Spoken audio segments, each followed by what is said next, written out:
3 থেকে 4 মাস আগে আরেকটা মেয়ের সাথে সম্পর্ক জড়িয়েছেন, তার থেকে আপনি টাকা হাতিয়ে নিয়েছেন এবং তারপরে নীতিও নাকি লালার মতো হতে যাচ্ছে এই বিষয়টা। আচ্ছা, আপনারাও ভাই একটু মূর্খের মতন প্রশ্নটা করে বসেন আমাকে। এটা ওনার অবজেকশন, ওনার পয়েন্ট অফ ভিউ থাকতেই পারে। আমি আপনাকে বলতেই পারি আপনি প্রতারক। এখন আপনি নিজে জানেন আপনি কি, আপনার সারাউন্ডিং জানে আপনি কি। আমি জানি আমি কি, আমি সৎ। আমি যদি কারোর সাথে কোনো প্রতারণা করে থাকি, আসুক সে সামনে, সে এসে বলুক, আমি জনসম্মুখে জুতার বাড়ি নিব। কেউ যদি কোনো মেয়ে বসে বলতে পারে 4 মাস আগে কোন মেয়ে, আমি বলতে পারেন সে প্রমাণ লাগবে। সে বলেছিল উইদাউট প্রুফ আপনারা নিউজগুলো অ্যাকসেপ্ট করেন, সেগুলো আমি মানি না। সে অভিযোগ দিয়েছে যে একটা মেয়ের সাথে আপনার সম্পর্ক। অভিযোগের ভিত্তি কি? আমি প্রুফ হচ্ছি যে না ভাই আমি এরকম কিছু না। সে বলেছিল আপনার পরিবারের কাজও এটা, আপনার কাজও এটা, আপনি হ্যাঁ, এরকম কথাবার্তা সে আপনাদের কাছে না, আমার সারাউন্ডিং এ যত মানুষ আসে, আমার ফ্রেন্ড সার্কেল যত আসে, সবার কাছেই এরা এই ব্যক্তিগত মেসেজগুলো পাঠায়। যে এই ভিডিওগুলো আপলোড করছিল, যে ছবিগুলো আপলোড করছিল 18+, সেইগুলো সবাইকে ইনবক্সে পাঠায়। সবার কাছে আমার আম্মুকে নিয়ে বাজে কথা বলে, আমাকে নিয়ে বাজে কথা বলে, আমার বাবাকে নিয়ে বাজে কথা বলে, আমার বাকু শ্রবণ প্রতিবন্ধী একটা বোন আছে, তাকে নিয়ে পর্যন্ত বাজে কথা বলে। সো এইখানে নতুন করে শোনার আর আমার কিছু নেই। আমি আপনাদের কাছে একটা রিকোয়েস্ট করবো, সাংবাদিক ভাইরা যারা আছেন বা অডিয়েন্স যারা আছেন, তাদের কাছে আমার একটা রিকোয়েস্ট, মানে একটা মানুষ যখন কথা বলবে, মানুষটার কাছ থেকে আপনারা প্রুফ নেবেন, প্রমাণ নেবেন। উইদাউট প্রমাণ আপনারা নিউজটা পাবলিশ করেন না। যখন আপনার নিউজটা সত্য না, একটা মানুষ আমাকে প্রতারক বলছে, আপনারা প্রুফ ছাড়া ভিডিওটা আপলোড করে দিচ্ছেন। এই ভিডিওটা 10টা মানুষ দেখছে, এই 10টা মানুষের মাথায় ক্লিক না করলেও 8টা মানুষের মাথায় ক্লিক করবে যে মামুনকে প্রতারক বলছে, মামুন প্রতারক। সেটা সত্যতা কিন্তু সে যাচাই করবে না। আর আপনার দায়িত্ব, আপনি সত্যতাটা যাচাই করে তাদের অডিয়েন্সদের কাছে দেন। আমি আপনাদের কাছে এটা রিকোয়েস্ট করবো, হাম্বল রিকোয়েস্ট সাংবাদিক ভাইদের কাছে, যদি আমার কথায় কোনো ভুল ত্রুটি হয়ে থাকে আপনারা ক্ষমা সুন্দর দৃষ্টিতে দেখবেন ভাইরা। কিন্তু আমার অপিনিয়ন এটা, আপনাদের কাছে রিকোয়েস্ট এটা, যেই অভিযোগ করুক আপনারা প্রুফটা নেবেন। তার কথাই তো কোনো প্রুফ আসে যায় না।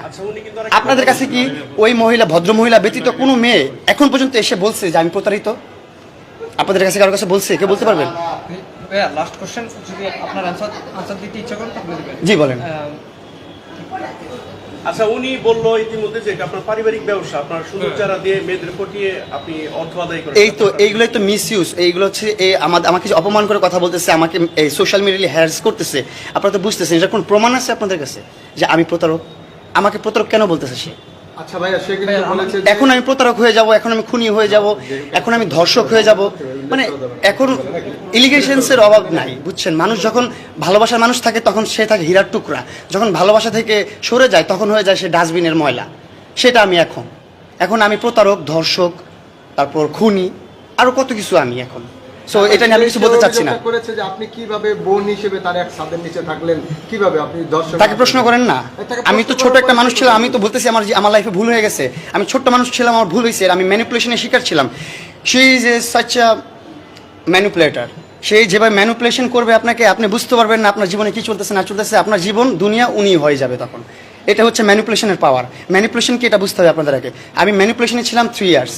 সো আমার এইগুলো মাথায় ঢুকে নাই। আর তখন আমি ম্যাচিওর ছিলাম না। অনেক ফাচ্চামি করছি, অনেক দুষ্টামি করছি, অনেক কিছু করছি। সো লাইফে ভুল করছি ভাই, আমি বলি, আমি স্বীকার করি আমি ভুল করছি। এখন থেকে 1.5 বছর হয়ে গেছে এই পর্যন্ত, এখন পর্যন্ত দেখতেছেন আর কোনো ফাচ্চামি, দুষ্টামি, ফাইজলামি কিছু দেখতেছেন না, আর দেখবেন না ইনশাল্লাহ। উত্তর পেয়ে গেছেন ভাইয়া? আশা করি পাইছেন। না গরম লাগছে এখানটাতে, একটু দিকে যাই। এত কিছুর পরেও আপনারা দুজন অনেকবার মিলি নাই। আমি জেল থেকে আসার পর জাস্ট একবার মিলা হয়েছিল, সেটা হয়েছিল ওর সাথে কথা হয়েছিল আমার, যে শুধু মামলাটা তুলে নিবে, আমরা একটা ভালো সুসম্পর্ক রাখবো। আমরা নিউজ প্রেজেন্টও বলছি, আমরা কিন্তু বলি নাই যে আমরা আবার প্যাচ আপ করেছি, আমরা প্রেম করতেছি। সো আমাদের সম্পর্ক যেটা ছিল সেটা 1.5 বছর আগে শেষ। আমি জেলে যাওয়ার আগে সম্পর্ক ওইখানেই স্থগিত, ওইখানে দ্য এন্ড। ওই পর আর মিলা হয় নাই আমাদের। আমরা এখন পর্যন্ত মিলি নাই 1.5 বছরে, আর মিলবও না ইনশাল্লাহ। সে কি কখনো আপনার শখের নারী ছিল কিনা? কখনোই ছিল না, আর হবেও না।